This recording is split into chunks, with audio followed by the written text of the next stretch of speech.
सत्य के साथ। इस मामले के जो मुख्य मास्टरमाइंड है, जिसकी वजह से अंकिता भंडारी की हत्या हुई है, वो वीआईपी, ये व्यक्ति वो तथाकथित वीआईपी है। गट्टू की बात हो रही है। अब जब आरोप लगाते हैं तो उन आरोपों को सिद्ध भी करना पड़ता है। पूर्व विधायक की पत्नी ने महेंद्र भट्टी पर भी आरोप लगा दिए। क्यों इनको बचाने के लिए सरकार कोशिशें कर रही है? कब कहा है कि हम जांच नहीं करवाते हैं? भारतीय जनता पार्टी के अध्यक्ष के उलझुल बयान मामले को और उलझाने का काम कर रहे हैं। भारतीय जनता पार्टी को बदनाम करो क्योंकि चुनावी साल है। ये उत्तराखंड का जनमानस सड़क पर उतरने के लिए तैयार है। जिस तरह से ये मामला लगातार उजागर हो रहा है, और हम शुरुआत से ही बात कह रहे हैं कि इस मामले के जो मुख्य मास्टरमाइंड है, जिसकी वजह से अंकिता भंडारी की हत्या हुई है, वो वीआईपी, जिसको लेकर अभी भी लोगों के मन में शंकाएं हैं कि आखिर वो कौन वीआईपी है। समय समय पर उन वीआईपीज़ का नाम भी उजागर होता आया है, लेकिन कभी भी जांच एजेंसियों ने उनको जांच के दायरे में नहीं रखा। तो हम ये कहना चाहते हैं, उर्मिला सोनकर ने एक संगीन मामले को उजागर किया है, तो जिस गौतम कुमार गट्टू की बात हो रही है, दुष्यंत कुमार गट्टू की बात हो रही है, उसको जांच के दायरे में लाया जाए, उसके खिलाफ एफआईआर दर्ज होनी चाहिए। उस दिन जिस दिन अंकिता भंडारी के साथ हत्याकांड हुआ, उस दिन उनकी लोकेशन की जांच होनी चाहिए, उनकी कॉल डिटेल निकाली जाए। इसके अलावा इस मामले में अजय कुमार का भी नाम आया है, उनकी भी कॉल डिटेल की जांच होनी चाहिए, उनकी लोकेशन की जांच होनी चाहिए। हम चाहते हैं कि वीआईपी जो भी लोग ये हैं, इनको जांच के दायरे में लाया जाए। समय समय पे जब इनके नाम उजागर हो रहे हैं, तो क्यों इनको बचाने के लिए सरकार कोशिशें कर रही है? हम साफ तौर पे कहना चाहते हैं कि यहाँ का जनमानस में बहुत बड़ा गुस्सा है। अगर इस वीआईपीज़ को जांच के दायरे में नहीं लाया जाता है, इसके खिलाफ कानूनी कार्रवाई नहीं होती है, तो तय मानकर चलिए उत्तराखंड का जनमानस सड़क पर उतरने के लिए तैयार है। यहाँ का जनजी, यहाँ के यूथ, यहाँ की मातृशक्ति, तमाम पूर्व सैनिक सड़कों पर उतरने के लिए अब तैयार हो गए हैं। ये हमारे स्वाभिमान का सवाल है। एक बेटी को आज भी न्याय नहीं मिल पाया है, न्याय अधूरा है, और जब तक न्याय पूरी तरीके से नहीं मिल जाता है, ये संघर्ष जारी रहेगा। देखिए, उनका नाम भी आ रहा है। इससे पहले आप देखेंगे जो वहाँ के विधायक हैं, उनका नाम भी आया है। खुद आप देखेंगे मुख्यमंत्री ने उस समय आदेश दिए थे बुलडोजर भेजने के, उन्होंने वहाँ पे वो तोड़ने की कोशिश की थी जहाँ सबूत थे। तो मैं समझता हूँ कि जो भी इस दायरे में है, चाहे मुख्यमंत्री हो, चाहे पूर्व जो मौजूदा विधायक हो, चाहे ये जिला पंचायत सदस्य की पूर्व सदस्य रही हो, इन सब को भी जांच के दायरे में लाया जाना बहुत ज़रूरी है। जब तक ये सब कुछ नहीं हो जाता है, ये लड़ाई अधूरी हमारी है, और हम चाहते हैं कि सरकार इसमें निष्पक्ष होकर जांच करे। अगर ऐसा नहीं होता है तो आने वाले समय में जो विकराल स्थिति इस राज्य में होगी, इसके लिए उत्तराखंड सरकार ही जिम्मेदार होगी। मैंने सरकार को 10 दिन का समय दिया कि सरकार 10 दिन में ये तमाम जो बातें उठी हैं, इन बातों को ध्यान में रखते हुए जो आरोपी हैं, जो संभावित अपराधी हैं, उनकी तहकीकात करे और मुकदमा उन पर दर्ज करें, और ईमानदारी से सरकार इसकी जांच करे। लेकिन सरकार की मंशा मुझे लग नहीं रही।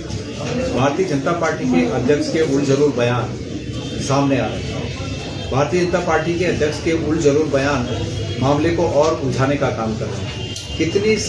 कितनी शर्म की बात है। मैंने तो सोचा कि ऐसी छोटी बातों पर भारतीय जनता पार्टी के अध्यक्ष का इस्तीफा मांगना खुद अपनी भी तौहीन होगी, लेकिन भारतीय जनता पार्टी के अध्यक्ष इस तरह के बयान दे रहे हैं कि मुझे लगता है कि भारतीय जनता पार्टी उन्हें पहले तो खुद ही हटा देना चाहिए। नहीं हटा रहे तो उन्हें स्वयं भी इस्तीफा देना चाहिए।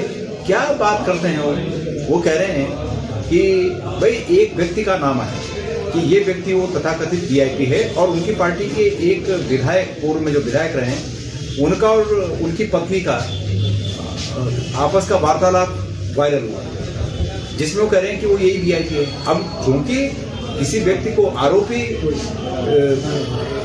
के रूप में देखा जा रहा है समाज में, तो सरकार को क्या उस व्यक्ति के हित में भी जांच नहीं करनी चाहिए कि ये है कि नहीं? सरकार को जांच करनी चाहिए।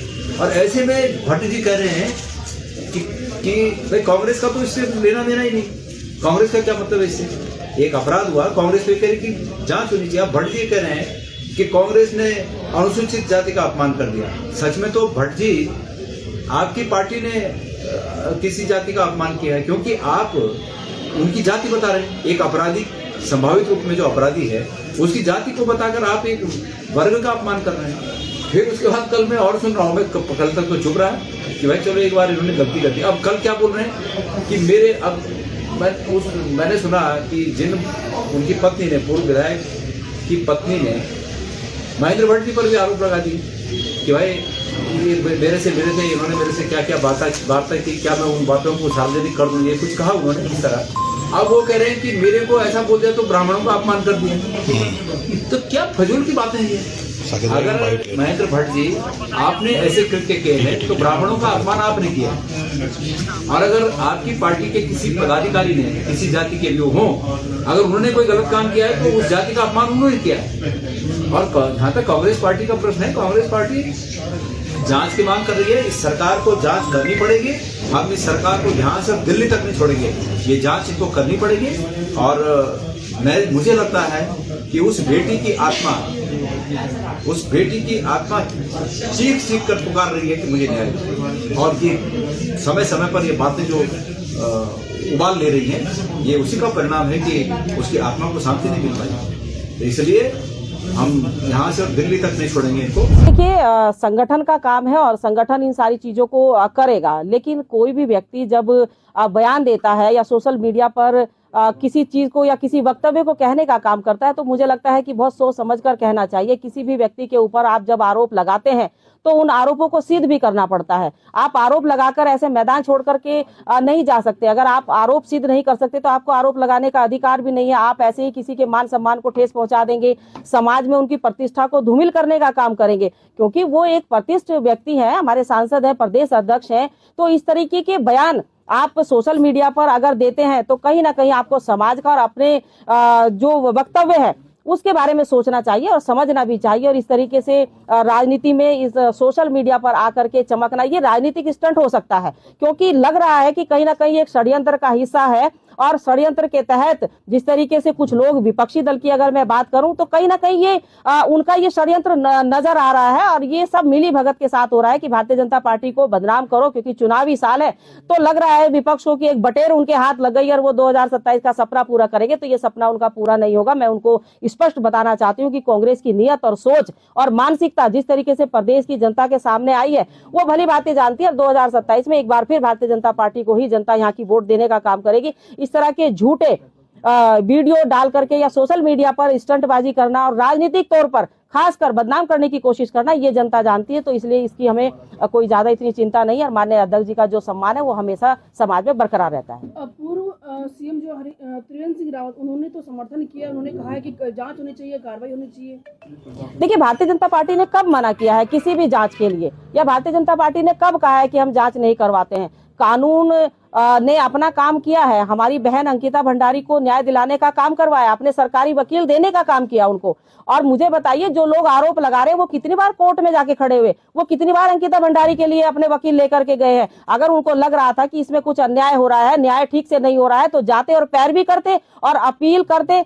3 महीने से ऊपर उस निर्णय को हो गया, आजीवन कारावास उन कैदियों को हो चुकी है जिन्होंने ये कृत्य किया था।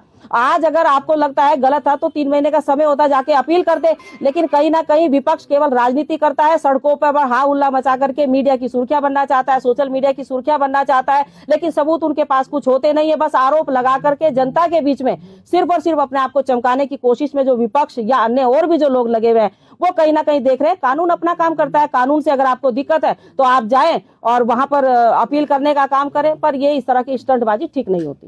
त्रिवेंद्र सिंह रावत के बयान पे क्या कहना है? त्रिवेंद्र सिंह रावत ने समर्थन किया है।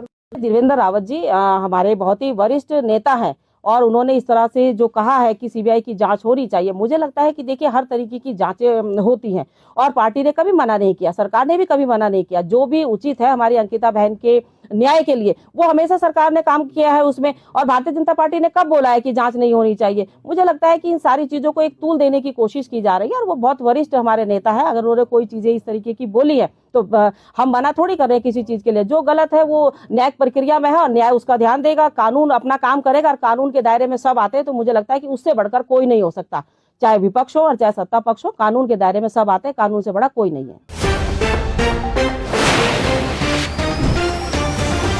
सत्य के साथ।